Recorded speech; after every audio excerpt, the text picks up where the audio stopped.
Bien-aimés dans le Seigneur, nous voulons par ces petits mots nous exhorter par rapport à ces temps de détresse, à ces temps difficiles que nous sommes en train de traverser. Non seulement nous, mais le monde entier est en train d'en pâtir. J'aimerais ces jours parler de la position du chrétien pendant le temps de détresse. Qu'est-ce que le chrétien est appelé à faire pendant le temps de la détresse? L'Esprit du Seigneur, quand nous lisons 2 Timothée chapitre 3 verset 1, a déjà prédit qu'il y aura des temps difficiles à la fin de temps. Et le chrétien doit être préparé pour savoir faire face à cela. Quand nous lisons le livre de Luc, au chapitre 21, le verset 36 dit ceci: veillez et priez en tout temps, afin que vous ayez la force d'échapper à toutes les choses qui arriveront. Le Seigneur fait remarquer que plusieurs événements fâcheux pourront arriver dans notre vie, dans notre environnement. Et la seule solution pour échapper à cela, c'est la prière. Or, en ce moment-ci, beaucoup d'enfants de Dieu ont déjà baissé les mains. Beaucoup d'enfants de Dieu ont cessé de prendre le chemin de la prière. Beaucoup d'enfants de Dieu se donnent à ceux qui ne donnent même pas gloire à Dieu et ils se livrent à des futilités au lieu de se donner à l'essentiel. À la fin de temps, les choses seront difficiles. Les événements fâcheux pourront émailler notre vie, pourront émailler notre environnement. L'apôtre Paul est en train de nous parler de cela dans 2 Timothée chapitre 3 verset 1. C'est que nous qui lisons la Bible, nous qui écoutons la parole de Dieu, nous ne devons pas dire que nous sommes surpris parce que nous sommes prévenus que les temps difficiles vont venir, les temps difficiles vont arriver. Et quelle est la position que nous devons prendre en tant que chrétiens? Le travail que les ministres religieux sont en train de faire tous les jours, c'est préparer le chrétien afin qu'il ait un bagage suffisant et conséquent pour affronter ces choses qui pourraient arriver dans notre vie. Quelque temps, bien avant, dans l'Ancien Testament, le prophète Jérémie, dans son 12e chapitre, verset 5, dit que si vous courez avec les piétons et qu'ils vous fatiguent, que ferez-vous le jour où vous devez courir avec les chevaux? Tout ça, l'Ancien Testament étant l'ombre des choses à venir, le chrétien doit être préparé pour savoir que il aura à faire face à des choses plus compliquées et à des choses complexes qui pourraient arriver dans sa vie. Quand nous lisons le livre des Actes des Apôtres au chapitre 12e, la Bible décrit les temps difficiles qui sont arrivés au moment des apôtres. La persécution qui a survécu au temps des apôtres avec le roi Hérode. Après avoir tué par l'épée Jacques, Hérode a fait arrêter encore l'apôtre Pierre et l'a fait emprisonner. Mais quelle a été la position de l'Église? Quand nous lisons attentivement le chapitre 12, nous voyons qu'il y a eu quelques personnes qui se sont retranchées dans la maison de la mère de Jean-Marc et qui priaient en faveur de Pierre, afin que l'Éternel Dieu du ciel puisse apporter la solution au problème de Pierre.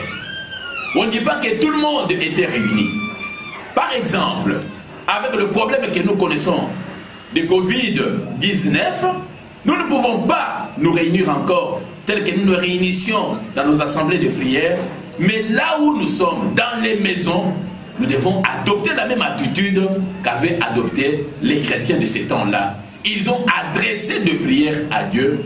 Dieu a écouté, Dieu a envoyé son ange qui a délivré Pierre de cette prison. Bien-aimés, Jésus lui-même nous donne l'exemple. Quand nous lisons Hébreux chapitre 5, à partir du verset 7, la Bible dit ceci. C'est lui qui, dans les jours de sa chair, offrit à grands cris et avec larmes des prières et des supplications à celui qui pouvait le sauver de la mort, ayant été exaucé à cause de sa piété, il a appris, bien qu'il fût le Fils, l'obéissance par ce qu'il a souffert. Ce temps n'est pas le temps de croiser les bras. Ça, ce n'est pas un temps de sommeil. Ça, c'est le temps de la prière. Ça, c'est le temps de la repentance. Ça, c'est le temps de chercher Dieu. Ça, c'est le temps d'aller vers Dieu afin qu'il puisse nous donner la solution. Et nous qui sommes encore forts, nous devons le retrouver à 2, à 3 dans nos maisons, crier à Dieu, supplier Dieu pour que ces phénomènes de coronavirus s'arrêtent et que la situation puisse reprendre et que nos activités reviennent comme d'habitude. Bien-aimés, ça ce n'est pas le temps, comme je le dis, de sommeil. Ce n'est pas le temps de baisser les bras. Ce n'est pas le temps de se donner à la futilité.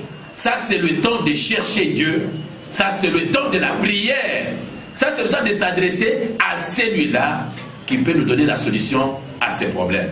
Le monde n'a pas la solution à ces problèmes, mais c'est seul Dieu qui, par un seul mot, peut faire en sorte que cette maladie soit boutée hors de notre territoire, boutée hors de toutes les villes où elle est en train de décimer les populations, afin que la paix revienne, afin que la gaieté revienne.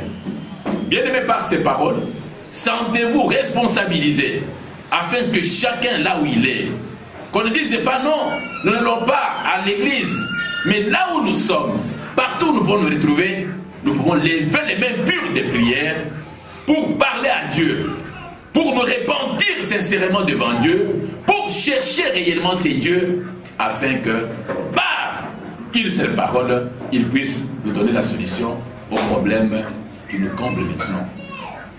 Que Dieu vous bénisse partout où vous êtes, que Dieu vous donne la force. Parce que la Bible a déclaré dans Luc chapitre 21 verset 36 que veillez et priez en tout temps afin que vous ayez la force d'échapper. Que Dieu nous donne cette force pour que nous puissions échapper à cette maladie et que nous puissions continuer à vivre pour pouvoir le servir. Que Dieu vous bénisse tous. Priez. Éternel notre Dieu et notre Père, nous sommes faibles devant toutes ces situations. Voilà pourquoi nous recourons à toi, le Dieu Tout-Puissant, afin que tu t'élèves dans notre nation, que tu t'élèves partout où le coronavirus est en train de faire fureur. Toi, Jéhovah Rapha, l'éternel Dieu qui nous guérit de toutes nos maladies, que tu dises un mot, ô Dieu, afin que nous ayons des apaisements, nous soyons guéris, nous soyons délivrés et délivrés de cette pandémie. Seigneur, je viens avec toi, avec toutes les familles, les enfants, comme les grandes personnes, afin que tu étendes ta main au Dieu Tout-Puissant et que tu guérisses. Seigneur, quand nous serons déliés, délivrés, nous nous lèverons pour te bénir, pour te louer et pour pouvoir te servir, parce que tu nous as appelés à ton service. Ceux qui croupissent déjà sous la pesanteur de cette maladie, si tu dis un mot en ce moment, Seigneur, nous connaissons tes capacités, ils vont être guéris. Nous les recommandons tous à la parole de ta grâce et voulons que toi et toi seul, notre Sauveur et notre Dieu, tu puisses nous sauver, tu puisses nous guérir. Nous te disons merci parce que nous savons que nous avons auprès de toi cette assurance que si nous te demandons quelque chose selon ta volonté, tu le fais. Père, dans la foi, nous acceptons la prière que nous faisons en ce moment. Que tu es le Dieu qui nous délivre, que tu es le Dieu qui nous guérit et que tu es le Dieu qui nous amène la paix.